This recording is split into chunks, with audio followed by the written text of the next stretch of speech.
السلام علیکم ورحمۃ اللہ وبرکاتہ۔ محترم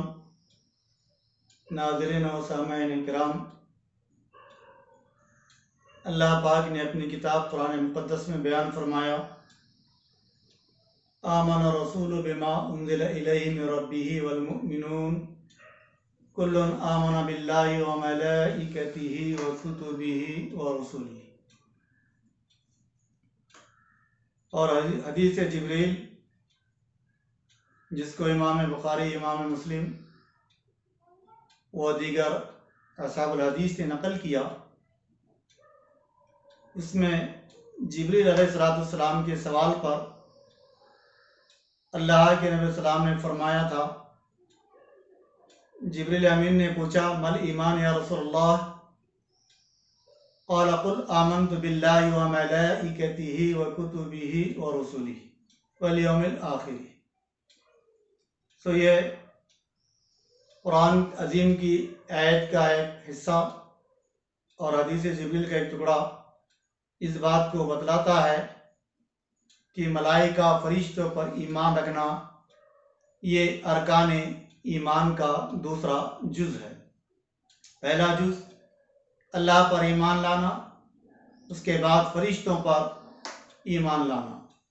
اسی مناسبت سے ہم نے قرآن مجید میں غور و فکر کیا تو ہمیں پتہ چلا کہ اللہ پاک نے قرآن مجید میں کم و بیش 88 مرتبہ فرشتوں کا ذکر کیا اور کہا کہ یہ بھی اللہ کی مخلوق ہے، البتہ اللہ نے ان کو عزت اور توقیر بخشی ہے۔ ان کی تخلیق نور سے ہوئی ہے، جبکہ انسان کی مٹی سے اور جنات کی آگ سے ہوئی ہے۔ سورہ تحریم آیت نمبر 16 میں اللہ پاک نے ارشاد فرمایا کہ یہ اللہ کے کاموں پر لگے رہتے ہیں اور اس کی ذرہ برابر بھی نافرمانی و مخالفت نہیں کرتے۔ سورہ زاریات میں رب تعالیٰ نے آیت نمبر 24 تا 37 فرمایا کہ وہ نہ کھاتے ہیں اور نہ ہی وہ پیتے ہیں، اور وہ اللہ کے حکم اور اس کی مرضی سے اپنی اصلی شکل بھی بدل سکتے ہیں، جیسا کہ حضرت ابراہیم علیہ السلام اور حضرت لوط علیہ السلام کے واقعات میں آتا ہے کہ انہوں نے ابراہیم علیہ السلام کے بچڑے کا گوشت نہیں کھایا اور ان دونوں حضرات کے پاس وہ انسانی شکل ہی میں آئے تھے۔ مشرکین مکہ کے نزدیک ان کا تصور یہ تھا کہ یہ اللہ کی بیٹیاں ہیں۔ اللہ نے فرمایا فَاسْتَفْتِهِمْ أَلِرَبِّكَ الْبَنَاتُ وَلَهُمُ الْبَنُونَ، اے ہمارے پیغمبر صلی اللہ علیہ وسلم آپ ان سے پوچھ لیجئے کیا یہ اللہ کے لیے بیٹیاں اور خود کے لیے بیٹے پسند کرتے ہیں؟ علاوہ ان کی تعداد کتنی ہے یہ اللہ ہی کو معلوم ہے۔ اللہ نے فرمایا سورہ مدثر آیت نمبر 31 وَيَعْلَمُ جُنُودَ رَبِّكَ إِلَّا هُوَ، یہ اتنی کثیر تعداد میں ہیں کہ اللہ ہی کو ان کی تعداد معلوم ہے۔ حدیث میں آیا اللہ کے نبی علیہ السلام نے ارشاد فرمایا آسمان پر ایک بارش کا کوئی حصہ ایسا خالی نہیں ہے کہ جہاں اللہ کا کوئی فرشتہ اللہ کی عبادت میں مصروف نہ ہو۔ اس کے علاوہ ہم اندازہ کر سکتے ہیں